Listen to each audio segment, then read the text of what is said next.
If you ever feel out of control around food, you're not alone, and you're in the right place to learn practical, no-nonsense information about why you binge and how to stop. Binge eating does not mean that something is wrong with you. It's a natural but primitive brain response that you can correct.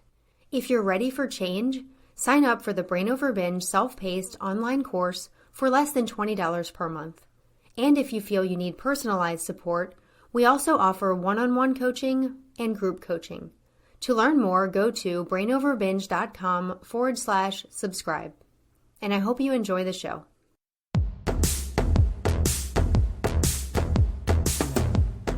Welcome to the Brain Over Binge podcast, where you learn a simple, brain-based approach to ending binge eating. I'm Kathryn, your host, and this is going to be a rather quick episode. I want to have more episodes where I just jump on and share some tips or insights or information that I think may help you as you let go of the binge eating habit. With that being said, my hope and plan is to release episodes a little more frequently. If you're not yet subscribed to the podcast, please subscribe so that you can be notified of all new episodes that I release.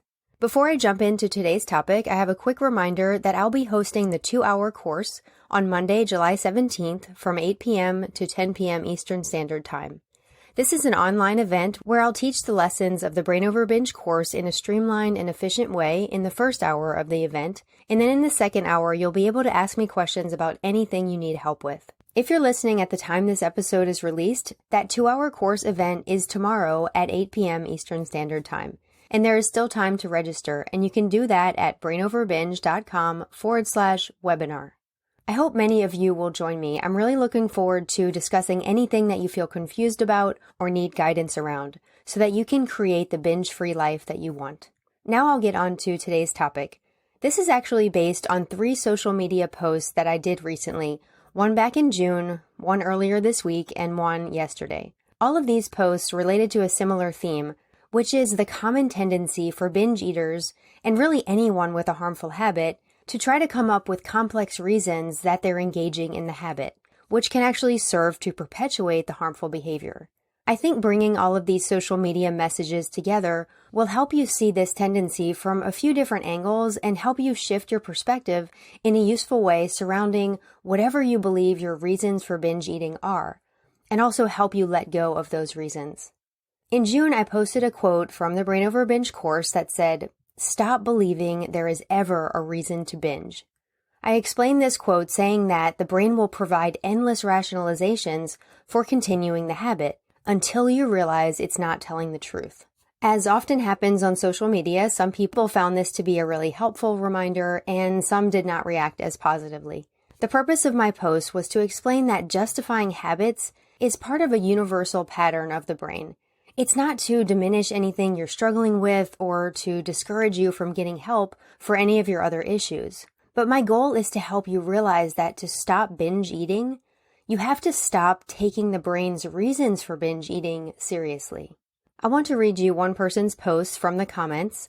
It said, "This is actually a really harmful message. This is portraying the idea that binge eating is just a habit that is easily fixed. Not only can binge eating be compulsive and done without control for a whole range of reasons, it can also be used by some people as a means of self-harm." My response to this was, I understand your perspective. Yes, there are instances where people aren't accessing self-control functions, but it would still be my belief that this is not a reason to binge. It's a reason to get additional help in changing those brain pathways in order to start accessing self-control. It's the same with the example of self-harm, in that binge eating is not the solution. I understand that everyone's story is unique, but the intent is to encourage people to see that no matter what they are dealing with, binge eating is harming and not helping. Now, to relate this back to your own life, the basic message is that of course there are factors that contributed to you starting and continuing this behavior. But if you want recovery, you cannot look at those factors as valid reasons for binge eating. And if there are factors that you feel are holding you back from letting go of the behavior, you need to work on solving those factors so that you can stop the habit. The second social media post I want to talk about here was actually a clip from the Q&A section of the 2-hour course online event that I also did back in March. I spoke to someone who was struggling to let go of the emotional reasons why they believed they were engaging in the habit. I explained how therapy and also the culture as a whole perpetuates the idea that binge eating is about meeting emotional needs. When we are engaging in a behavior that feels so out of control and so out of line with our true self, we naturally want to feel like that behavior makes sense in some way. So it's totally normal to feel attached to your reasons for binging. So many people do this for so many different things in life. We want to feel like we have deeper reasons for doing things that are actually taking us away from what we really want. There's certainly a place for self-analysis, but when you want to quit a habit, it's time to stop analyzing and to start believing that you can avoid the behavior no matter what. The final post that I want to discuss here was a clip that I shared yesterday of Coach Julie coaching in the Brain Over Binge group. The member was struggling with letting go of the idea that binge eating is a relief from anxiety. Julie said, "Binging always and only makes everything worse. So it's going to increase your anxiety 1,000,000%. It increases anxiety, depression, despair, fear. It also makes us far less resourced for whatever is going on in our lives. That's true in any and all circumstances." I thought that was such a powerful thing that Julie said because, yes, even if there is some temporary anxiety relief or distraction or escape in the moment of binging, it only leads to pain. Otherwise, you would not be here listening to this podcast and trying to quit. To fully let go of this habit, it's necessary to let go of the illusion that binge eating is doing anything truly helpful for you. I understand that this can be a challenging mindset shift, and we're definitely here to help you along the way so that you can free yourself from this source of pain. If you want to start getting guidance and support, I've added links in the show description for group coaching and one-on-one coaching with Coach Julie. And remember, you can also sign up for tomorrow's 2-hour course event with me at brainoverbinge.com/webinar.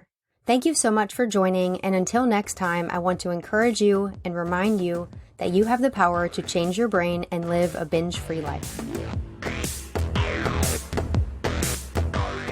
The Brain Over Binge podcast is produced and recorded by Brain Over Binge Recovery Coaching, LLC. All work is copyrighted by Brain Over Binge Recovery Coaching, LLC, and all rights are reserved. As a disclaimer, the hosts of the Brain Over Binge podcast are not professional counselors or licensed healthcare providers, and this podcast is not a substitute for medical advice or any form of professional therapy. Eating disorders can have serious health consequences, and you are strongly advised to seek medical attention for matters relating to your health. Please get help when you need it, and good luck on your journey.